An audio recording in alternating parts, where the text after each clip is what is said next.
Experienced shocking burnout. I wouldn't have got through it all without track. There's no way. It's almost petrol. Like I feel like when my tank is empty, I go to the track and I fill up petrol and I can go, oh, I'm good now. Hugh van Cuylenburg is the founder of the Resilience Project and co-host of the Imperfects podcast.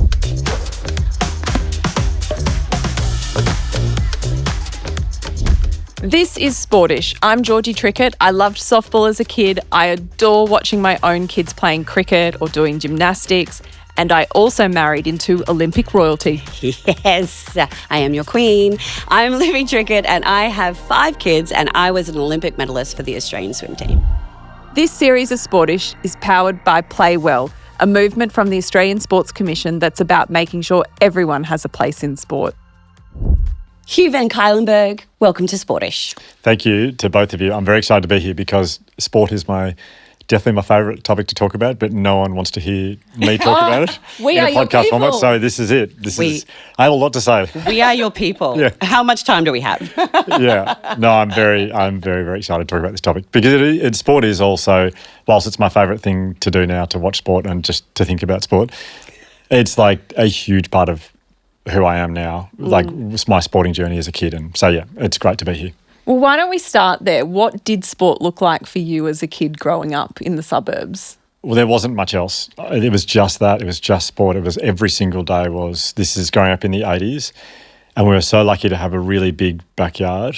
I don't know if I told you this, but our swimming pool was so big because the people who lived in it before, the lady was training for the Olympics. No and way. So she got a really big pool put in. I don't know her name. I just remember that was the story we got told. It was like a 16-metre pool. In summer, I would play cricket. My memory is I was outside playing cricket in the backyard, bowling. If Dad was at work, I'd be bowling at the stumps for, I don't know, maybe 4 or 5 hours. Wow. Go and have a lunch break, come back out and bowl the stumps again. And it was commentating to myself, and it was, I was always myself, but playing for Australia. And I, like tall gum trees, sun piercing through, the sound of cicadas, like Australian cricket hat on, and I'd go in and watch a bit of cricket, come back out and bowl again. And it was like, I don't know if I've reached that level of happiness. It was just incredible. We had this long swimming pool, so I'm in the pool doing laps thinking maybe I'm an Olympic swimmer. I don't know. I mean, I reckon Mum and Dad could have told me pretty early it wasn't going to be that. That's not for you, Hugh. No, it's definitely not for me. But then, and winter was playing football or basketball in the backyard. And then football, and then it was athletics, and it was just my whole childhood. It's all there really was, and it's all I ever wanted to do was be an elite sports person. It was my dream till I was probably 22 years old, I think. Wow. And so sport as a kid, it gave me, and I'm probably jumping forward a bit, but the two things I think now it gave me was confidence and a connection.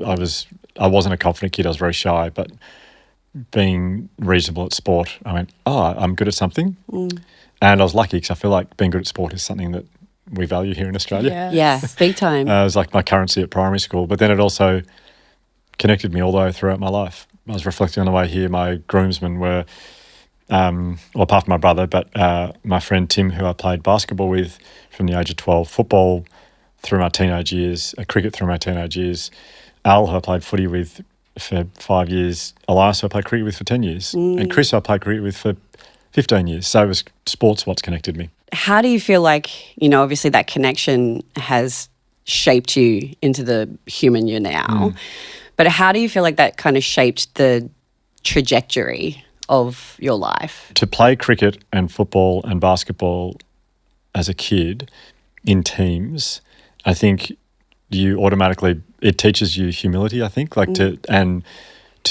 teaches you really nice things around how to get the best out of people around you and how important it is that the people around you are the best that they can possibly be. And so it encourages you to look out for other people and be there for other people.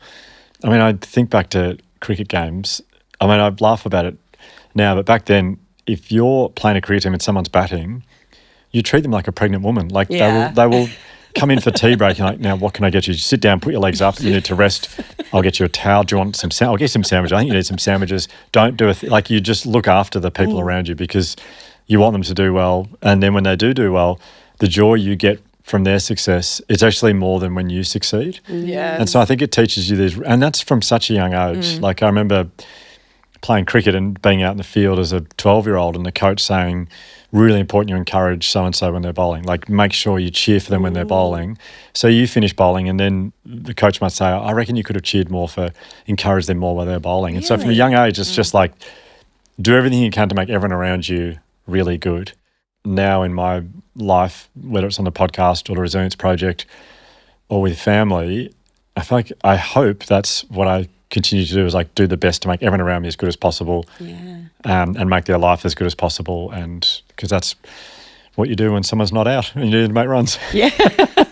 Hugh, I've just been telling Libby this story of you in the Himalayas Yes. and watching kids playing in a yard.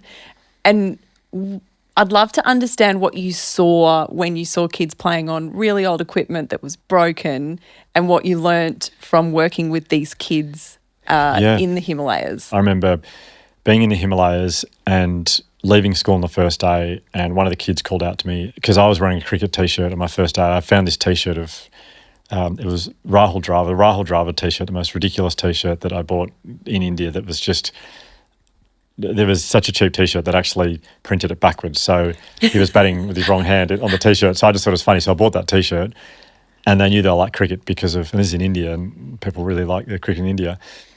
And they asked me to come and play cricket, and the bat was a branch from a tree, and the ball was hundreds of rubber bands just wrapped together. And when you do that, it forms the shape of a ball. It's very bouncy, and it lasts about 15 minutes before it just explodes and unravels. Or if someone really hits it hard, or they connect with a small bit of the branch, the ball, and they have to sit down and build their ball again. But I remember we played for, it was about an hour after school in the Himalayas in the desert, but having played cricket from the age of 6 to 36, I think it's one of my most memorable moments ever playing cricket was with these two boys, and they were loving it as much, if not more, than I would playing back home here in Melbourne. And it was the cricket, like, simplified. It was just, it's hitting a ball, like hitting a ball as far as you can. Yeah. And it's much harder with a branch from a tree. But so when you do it, it's like, exactly, even more joy. So that was part of the whole experience that really moved me to spend time with these people who had so very little. I mean, if I gave my son a tree branch and rubber bands for a ball, he wouldn't go down too well. But these kids are going, how lucky are we? Like, we can play cricket. They were just so full of joy, and that was a big part in what I think moved me to want to return back to Melbourne and then start talking about things that we can do to experience joy a little bit more often. And from that, kind of the Resilience Project was born. Yeah. And those concepts of gratitude, empathy and mindfulness. Yeah. What's been the ripple effect that you think has happened through introducing those resilience concepts into the community sport and into schools as well? Yeah. I mean, what's happened in schools is, for a long time, it was anecdotal. It was schools saying, yeah, this is really great. And then earlier this year, we found out through a 3-year evaluation from Monash Uni that chances of depression in Resilience Project schools decreased 46%. Wow. And chances of anxiety sort of decreased by 34%. So that was like, to see that it was just a really proud moment, because our team is incredible and they work so hard and they're so driven by helping young people. We do about 1,200 schools around Australia each year, and I think in 2015 I went to every NRL club in the competition, to Matildas and to the Diamonds and to the Australian cricket team, and felt like everyone, the A-League, and I felt like everyone had seen this presentation, but I couldn't. Everyone had a very different response to it. So some players discovered meditation for the first time, they'd heard of it, but they wanted to try it for the first time. Other players had some strategies to deal with performance anxiety. Some players maybe just enjoyed the stories and didn't get much from it. Apart from that, I don't really know, but it did seem to be quite popular. And then it just became, I couldn't do that in the schools, and I just felt like, as much as I love sport, and I felt like I was kind of living out a childhood dream being in these sporting clubs. Yeah, 100%. Except for the Australian cricket team, I got way too nervous for that. That was too much. I did a terrible job with it. You are obviously a cricket tragic. We've kind of established that pretty substantially. Yeah. But your current obsession is athletics and running fast. Yeah. Or at least that's what I assume No, I don't I know try much. to. Yeah. I'm definitely trying to, Libby. Are you struggling to understand? I'm like, I don't really understand athletics. You run From that fast water around a involved, track. Yes, great. What does that do for you now as an adult? Because you're obviously a very busy human. Yeah. You have a beautiful wife. You have 3 lovely kids. Like, what does sport do for you now?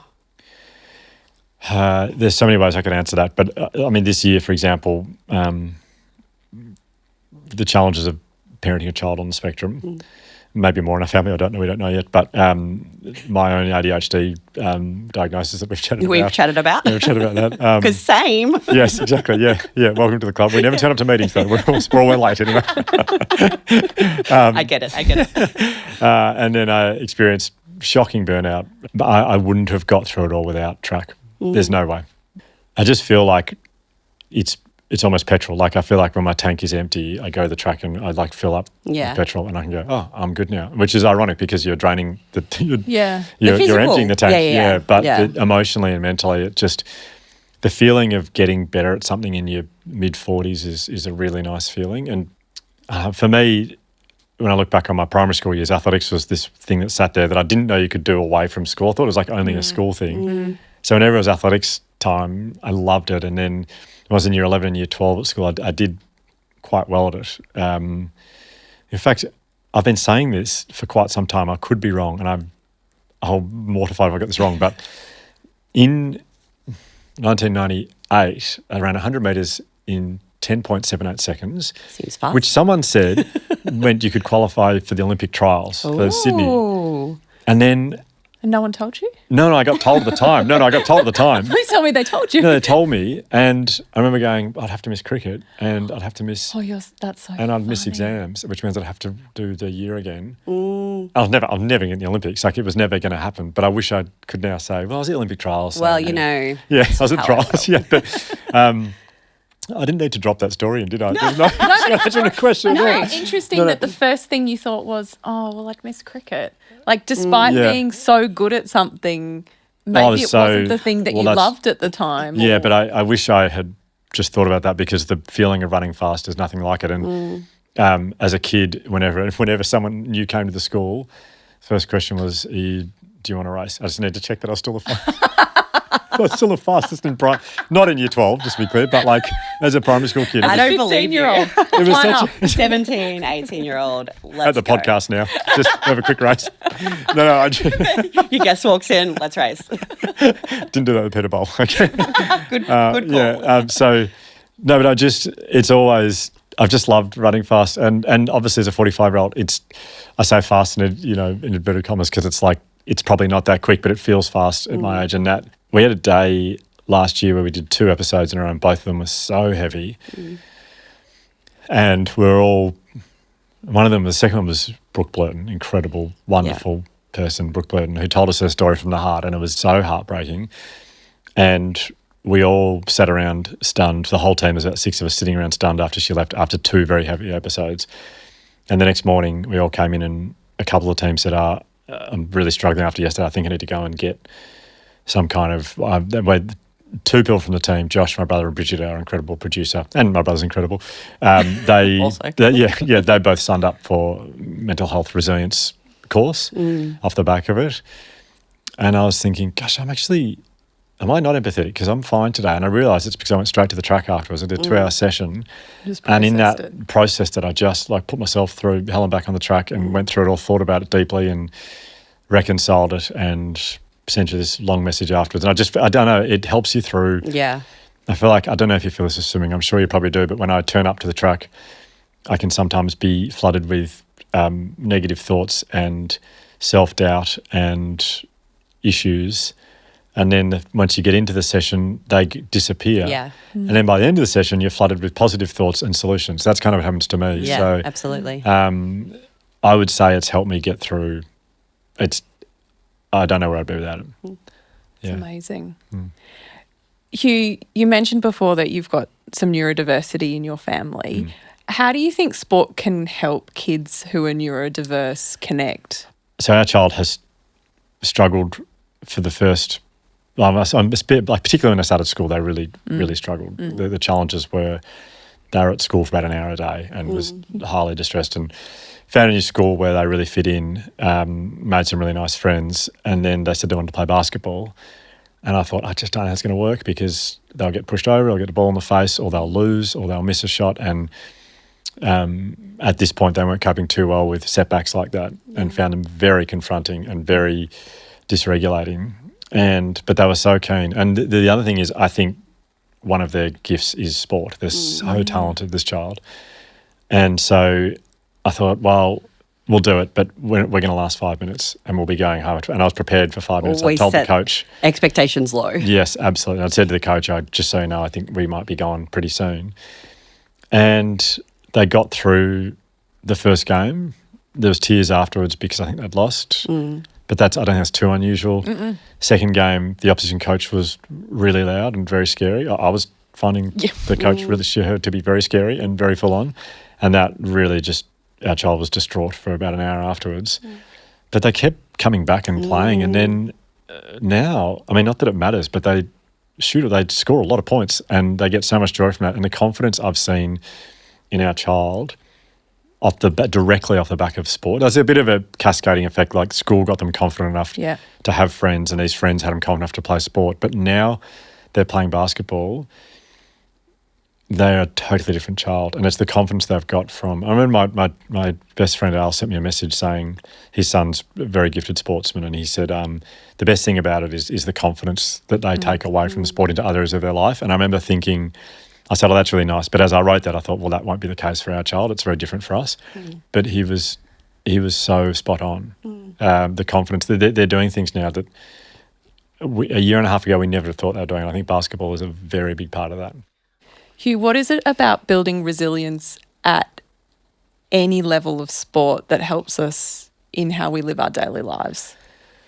Well, I think if you look at like our child as an example, they finished in the bottom half of the table, which means they play in the bottom half finals series, which didn't bother them. That's the finals from the finals, and they got through the grand final.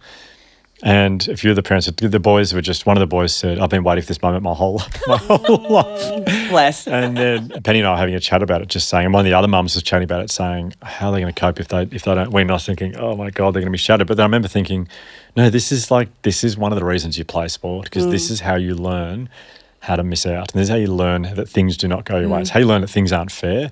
Cricket's a great example. Cricket, unless you're Steve Smith or Pat Cummins, you fail most of the time. You fail so often as a cricketer. It's just, if you play 15 games for the season, you might, as a bowler, you might take 5 wickets once or twice, and you'll go, I've succeeded once or twice for the whole season. 6 months pre-season, 4 months season. Oh, I had 2 good days. The cricket is just, and batsmen maybe they're given out when they weren't out first ball of the day. They'll just sit and watch for the entire day.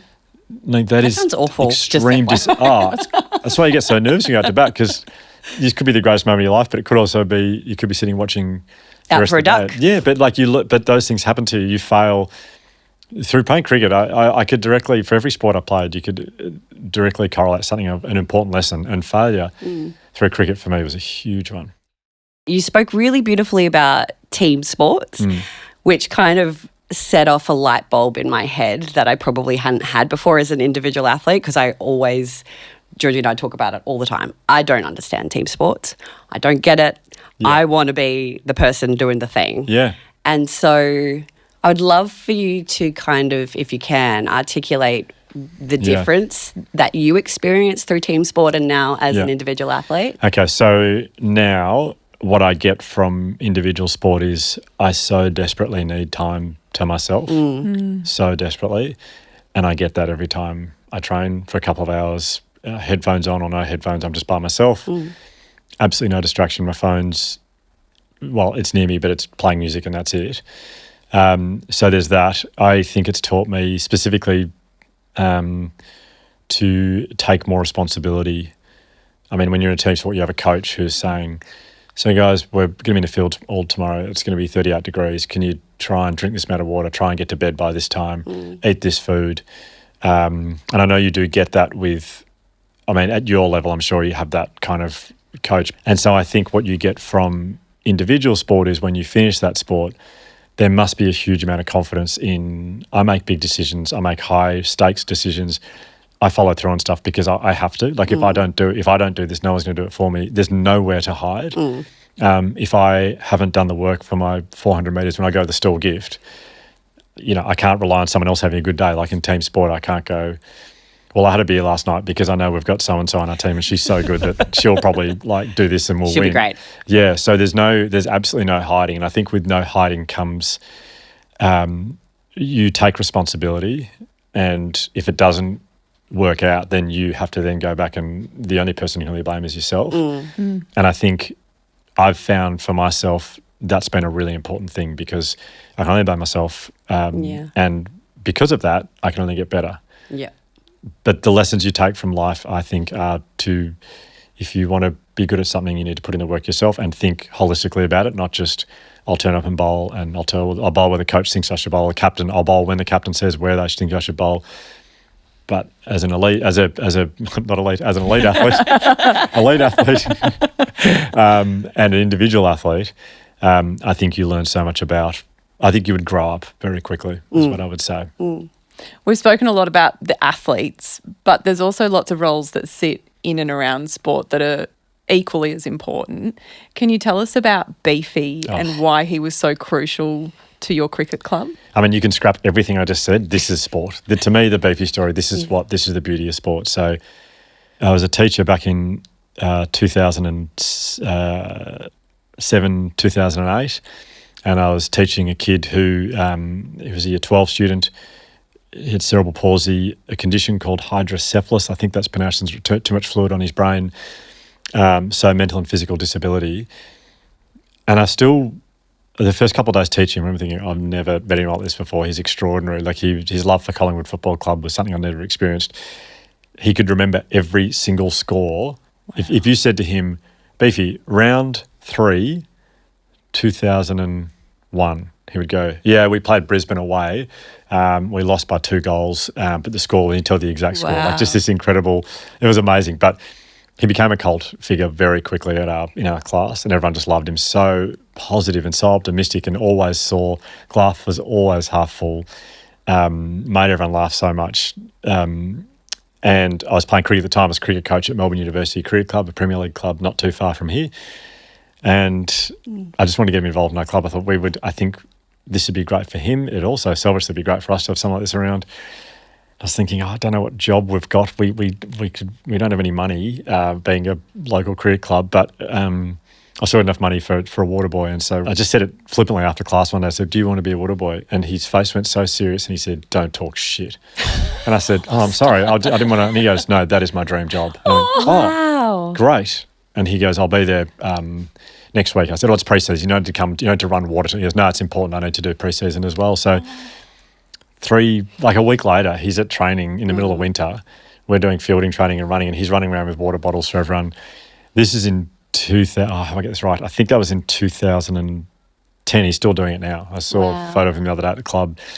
And then he loves sport. He's very passionate about his sport. And he said to me one day, I wouldn't mind giving we'd had a really bad weekend. Everyone was sulking. That's right. We were sulking around the club. And he said, bring him in. And I said, what do you mean? And he said, just bring him in. I said, what for? He said, I'm going to have a chat to him. And I went, okay. And so we brought him in. He just gave 50 of us the biggest spray I've ever had for sulking, and just like how lucky you are to be able to play. I remember him saying, I'd give anything to be able to play cricket like you guys can. And here you are sulking because he lost a game. And from that point on, every single Thursday night, he'd give a motivational speech. Wow. He ran out of material pretty quickly. He just swears at us a lot. By the end, he's swearing heaps. But he's still there now. He's like, he is there. If I turn up on a Saturday, he will be there. He's got multiple jobs now. And then Uni Blacks, the football club that player, they heard about him. He's now involved at the club there. I don't want to put words in his mouth, but I feel quite confident that both clubs have been the biggest highlights in his life behind Collingwood. He's loved. It's his family. He's got a great family, but away from family, he's got this place where he belongs. He doesn't play, but he loves the sport, and he just loves being a part of it, and everyone loves having him there. So that's sport to me. Like there's the elite stuff, which I never got to, but I do look back on my time in sport, and I think about the people, and I especially think about the people who didn't play but were there every single day. And all sports the same. All sports have got these people that are just there and they belong, and that's what is so beautiful about sport. What do you think the other players learnt from Beefy? I think they learned about. It's like it was diversity. Like it was. This is a Melbourne University cricket club where a lot of the players. It's a very different sporting club to anything I've been a part of, because for a long time you had to be studying at Melbourne University to play cricket at the club. So we had a whole lot of lawyers and physios and doctors and surgeons, and that's not really common at cricket clubs. Cricket clubs is a huge amount of diversity, and then they took that rule out when I started playing, and all of a sudden there was a little more diversity in what people did, but then also where they came from. And then Beefy was just a big part of that. And it was just like, I would see younger players come into the club, age 17, 18, 19, incredible young talent who were all destined to, wanted to play for Australia. That was their dream. And then they're getting abused, they're getting sworn at by this kid with cerebral palsy, who's just saying that's not good enough. And you could see him working out and going, that's really special. Like this is, it's like learning how to get along with people who are not like you. Hugh, what do you want your kids to get out of sport? I think friendship. So I think of our second child who has just discovered cricket, and they're really good at it.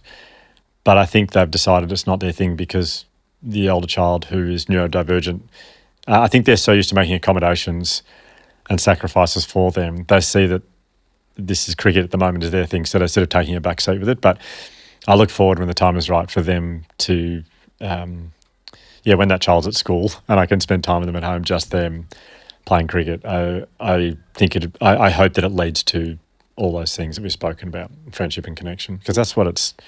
That's what. And the Olympics. No, I mean that would be pretty cool. That would be. I'm just joking. That would be pretty cool. I mean, I say that too, but no, but it's also like to experience success, of course. Yeah. I've noticed watching my child's team. I really want them to win. And I'm thinking, gosh, what's that about? Why am I?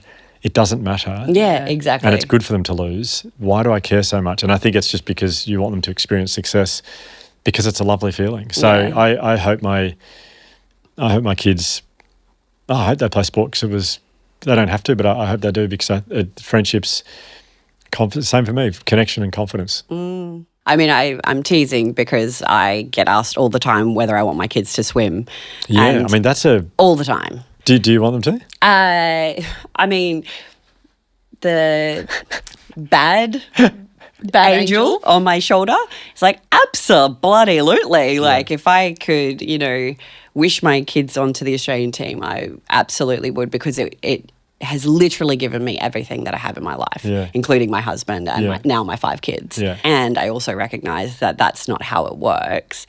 And actually, the thing that I got from swimming and from sport is, again, connection, confidence, trust in my body, all of those beautiful things that we talk so much about and that we've been talking about through all of these conversations, is that connection to something bigger than yourself. I think it's going to be that's going to be an interesting thing for you to negotiate at some point, because the pressure of if they decide to swim. I know. I'm already having it with my 10-year-old. Yeah, because she's a good little swimmer. Yeah. And people are like, oh, you're a great swimmer. You're going to be just like your mum or your dad, because we both swim, obviously. And the pressure that puts on people. And I've really had to have active conversations with her about saying, people are going to start saying that. Yeah. You do whatever you want to do. If you love it and you enjoy it and you want to do it, I will support you. If you don't, there's no, you can do whatever you want. Gosh, so lucky to have you as a mum, because I just think how easily it could go the other way. Any type of pressure to be,